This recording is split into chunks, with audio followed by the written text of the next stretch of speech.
Hi friends, welcome to our channel. గుండె నిండా గుడి గంటలు సీరియల్ నెక్స్ట్ ఎపిసోడ్లో ఏం జరగబోతోందో ఈ వీడియోలో చూసి తెలుసుకుందాం. బాలుని రెచ్చగొట్టాలనుకుంటున్న రోహిణి అసలేం జరిగింది అని తెలుసుకోవడానికి ఈ వీడియోని స్కిప్ చేయకుండా ఎండ్ వరకు చూసేయండి. సత్యం కుటుంబం అంతా రెడీ అయ్యి కారులో ఫంక్షన్ హాల్కి వస్తారు. అక్కడ వాళ్ళని చూసి సురేందర్ వీళ్ళని నేనిప్పుడు పలకరించాలా అని కోపంగా వెళ్ళిపోతూ ఉంటే అప్పుడు శోభన, ఆగండి, ఎక్కడికి వెళ్తున్నారు? ఇప్పుడు మీరు పక్కకి వెళ్ళిపోతే మీకు ఈ ఫంక్షన్ చేయడం ఇష్టం లేదు అని వాళ్ళందరికీ తెలియాలా?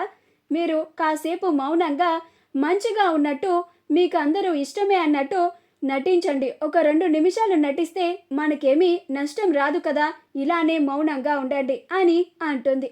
అప్పుడు సురేందర్ అలానే మౌనంగా నుంచుంటాడు. సత్యం కుటుంబం అంతా అక్కడికి వస్తారు.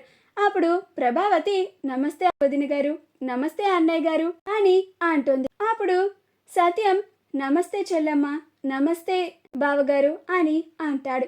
అలా అందరూ నమస్తే పెడతారు. అప్పుడు శోభన, సురేందర్లు కూడా నమస్తే నమస్తే అని అంటారు. అలా కుటుంబం మొత్తాన్ని పలకరిస్తారు.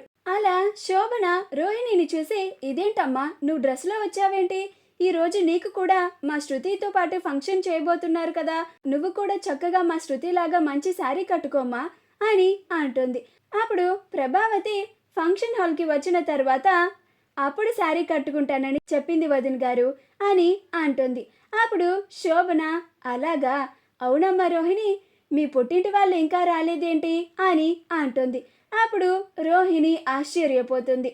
ఇదేంటి ఈవిడ గారు పొద్దున్నే నన్ను చూడగానే నా పుట్టింటి వాళ్ళేరి అని అడిగింది అని కంగారు పడిపోతూ ఉంటుంది.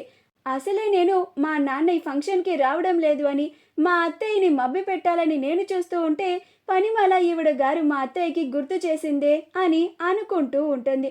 అప్పుడు ప్రభావతి, వాళ్ళు కూడా వస్తున్నారు వదిన గారు అని అంటుంది. అప్పుడు శోభన, ఫంక్షన్కి టైం అవుతుంది కదా, ఇంకా రాలేదేంటా అని అడిగాను అని అంటుంది. అప్పుడు రోహిణి, వచ్చేస్తూ ఉంటారండి అని అంటుంది. అలా ప్రభావతి రోహిణిని పక్కకి తీసుకువెళ్ళి, ఏంటి రోహిణి, మీ కన్న వాళ్ళకి నీ మీద అసలు బాధ్యత లేదా?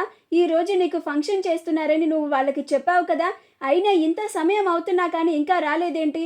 అవతల ఫంక్షన్కి టైం అవుతోంది, వెంటనే నువ్వు మీ నాన్నకి కాల్ చేసి తొందరగా రమ్మని చెప్పు అని అరుస్తూ ఉంటుంది.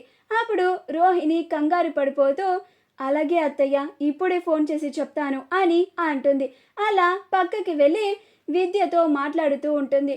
విద్య, మా అత్తయ్య మా నాన్న వాళ్ళు ఎక్కడి వరకు వచ్చారు, తొందరగా రమ్మని అడుగుతుంది, ఏం చెప్పాలి ఇప్పుడు నేను అని కంగారు పడిపోతూ ఉంటుంది. అప్పుడు విద్య, నీకు ఈ సమయంలో నిన్ను కాపాడగలిగేది ఆ బాలు ఒక్కడే. ఆ బాలుని గనుక రెచ్చగొట్టి గొడవ చేసేలాగా చేస్తే అప్పుడు అందరూ ఆ బాలు గొడవ చేసేది మాత్రమే పట్టించుకుంటారు. ఇక మీ పుట్టింటి వాళ్ళు వచ్చారా రారా అని ఎవరూ పట్టించుకోరు అని అంటుంది.